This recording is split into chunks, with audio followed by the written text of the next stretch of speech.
Il existe des personnes qui ressentent l'amour de manière très intense.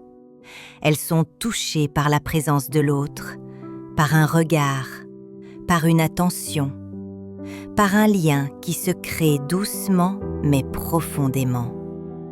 Et pourtant, au moment précis où ces sentiments pourraient être nommés, quelque chose se bloque. Les mots restent coincés, la gorge se serre, le corps se tend. Dire « je t'aime » devient impossible. Non pas parce que l'amour n'est pas là, mais parce que ces mots déclenchent une réaction intérieure disproportionnée. Pour certaines personnes, dire « je t'aime » n'est pas une simple déclaration. C'est un acte irréversible, un point de non-retour, une porte qu'on ouvre sans savoir si on pourra la refermer. Ces personnes n'ont souvent aucun mal à aimer. Elles montrent leur attachement autrement, par la présence, par les actes, par une attention constante. Mais les mots, eux, sont chargés d'un poids particulier. Ils portent une histoire, des souvenirs, des blessures. Dire « je t'aime » pour elles signifie s'exposer entièrement, ne plus pouvoir se protéger derrière le silence, ne plus pouvoir nier ce qui est ressenti si l'autre venait à partir. Chez beaucoup de personnes, cette peur prend racine très tôt, dans des environnements où l'amour était présent mais peu exprimé, ou exprimé de manière conditionnelle.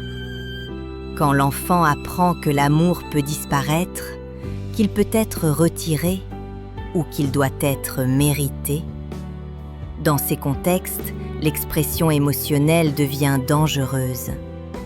Mieux vaut ressentir en silence que dire et risquer de perdre. Certaines personnes ont aussi grandi dans des familles où les émotions étaient débordantes, où dire « je t'aime » signifiait se retrouver envahi, responsable du bien-être émotionnel de l'autre. Dans ces cas-là, aimer devient associé à une forme de surmenage intérieur.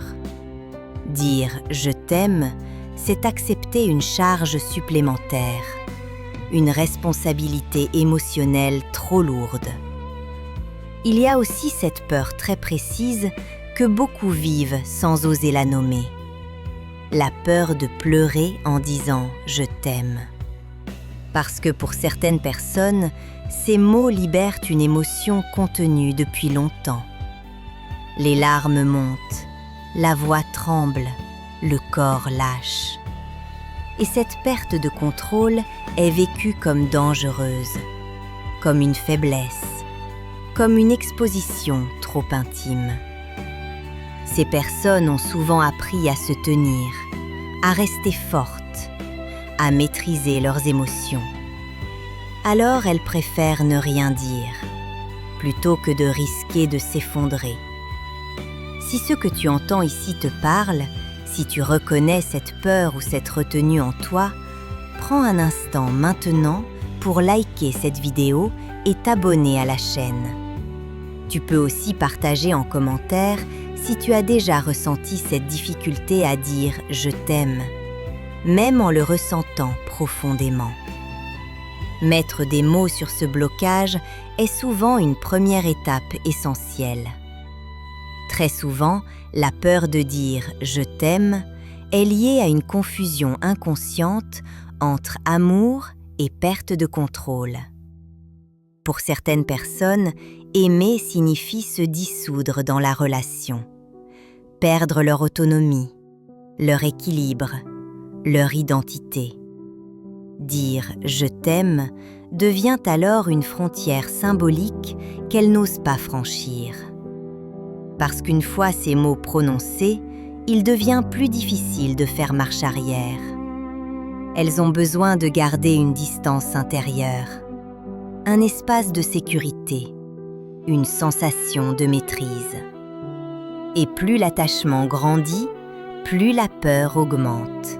Il existe une autre dimension, plus silencieuse encore. Dire « je t'aime » peut réveiller une ancienne peur d'abandon. Une fois ces mots prononcés, il devient impossible de prétendre que l'on n'est pas attaché. Impossible de minimiser la relation si l'autre se retire. Ne pas dire « je t'aime » devient alors une stratégie de protection. Tant que les mots ne sont pas dits, la relation semble moins engageante, moins dangereuse, moins définitive. Mais cette protection a un prix. Elle crée une distance invisible, un flou, une insécurité pour l'autre.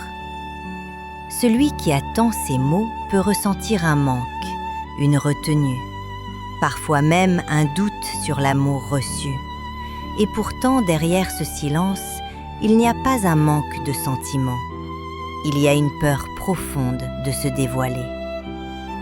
Il existe aussi des personnes pour qui dire « je t'aime » signifie devoir être irréprochable, être toujours présente, toujours solide, toujours disponible.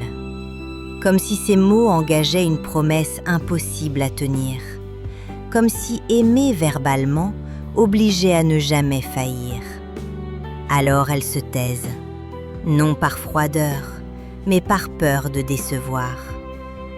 La psychologie montre que cette peur est souvent liée à un attachement insécure, parfois très bien camouflé. Ces personnes peuvent paraître autonomes, indépendantes, maîtrisées. Mais à l'intérieur, la dépendance émotionnelle leur semble dangereuse. Apprendre à dire « je t'aime » n'est pas une question de volonté, c'est une question de sécurité intérieure. Quand une personne se sent suffisamment en sécurité avec elle-même, elle peut exprimer ses sentiments sans se sentir menacée, sans avoir l'impression de se perdre. Dire « je t'aime » cesse alors d'être un risque. Cela devient une expression libre, un partage. Pour beaucoup, ce chemin passe par une reconnexion à leur histoire émotionnelle, à leur peur, à leur mécanisme de protection. Comprendre que dire « je t'aime » n'oblige pas à se sacrifier, ni à s'oublier, ni à porter l'autre. C'est simplement reconnaître ce qui est déjà là. Parfois, apprendre à dire « je t'aime » commence par accepter de ressentir, sans se juger, sans se censurer.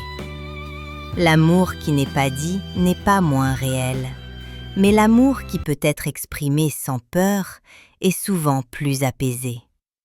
Et ce chemin ne demande pas de se forcer, il demande de se comprendre.